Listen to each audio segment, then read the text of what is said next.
Organisé par l'Observatoire de la dépense publique ODEP depuis lundi 21 septembre 2020, l'atelier de formation sur le monitoring de la politique financière et du processus budgétaire s'est clôturé ce samedi 26 septembre 2020 au CEPAS, appuyé par le Comité d'orientation de la réforme des finances publiques COREF dans le cadre du projet Profit Congo. Ces assises ont permis aux organisations de la société civile d'acquérir des connaissances spécifiques afin de participer de façon qualitative au processus budgétaire et d'exercer de manière professionnelle le contrôle citoyen sur l'action du gouvernement de la République. Témoins de l'événement, Didi Mavambou et Christian Kenina. Lundi 21 septembre 2020, au Centre d'études pour l'action sociale dans la commune de la Gombe à Kinshasa,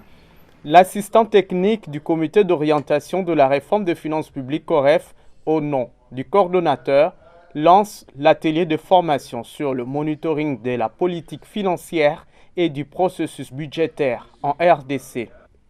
73 membres actifs des organisations de la société civile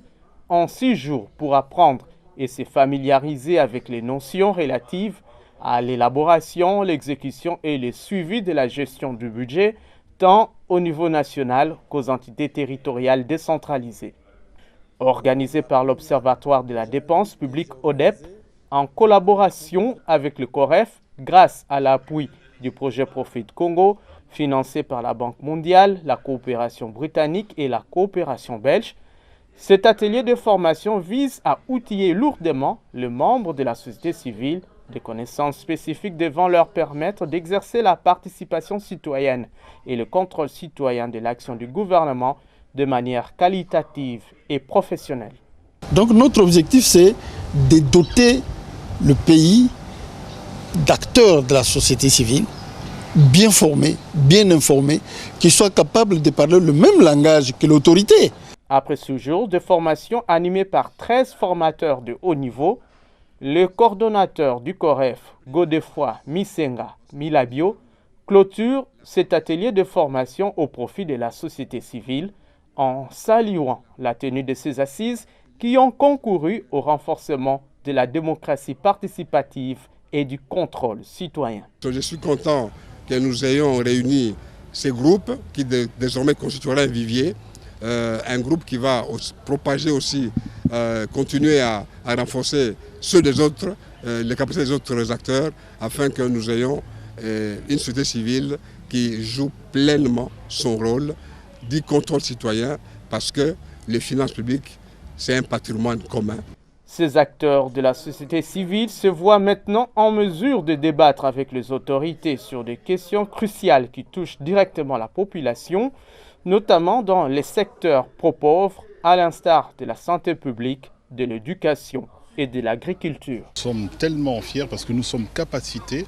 de pouvoir maintenant faire des analyses qui sont outillées, parce que nous avons appris beaucoup de choses qui nous permettent de pouvoir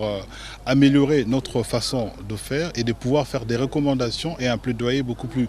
efficace au niveau des autorités, afin que les différentes préoccupations des populations dans différents domaines et surtout dans les secteurs pro-pauvres qui ont un impact direct sur la vie des populations puissent être prises en compte et que des budgets beaucoup plus importants puissent être alloués à ça. Cette formation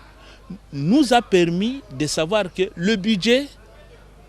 c'est une propriété du citoyen. C'est le citoyen qui est le premier propriétaire du budget de l'État. C'est lui le contribuable et c'est lui le propriétaire.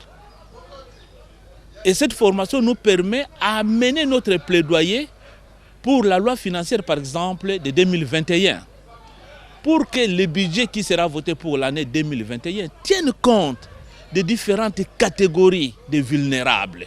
Reconnaissant la contribution très significative du projet Profit Congo depuis 2014 dans le processus de l'amélioration de la gouvernance budgétaire en RDC, tous ou presque sont unanimes pour un renouvellement de ce projet qui va s'achever officiellement en 2021. Nous disons au projet Profit Congo, dont la Banque mondiale, la coopération britannique, la coopération belge et pourquoi pas les autres bailleurs d'emboîter le pas pour que ce projet puisse continuer, qui fera que le budget devienne réellement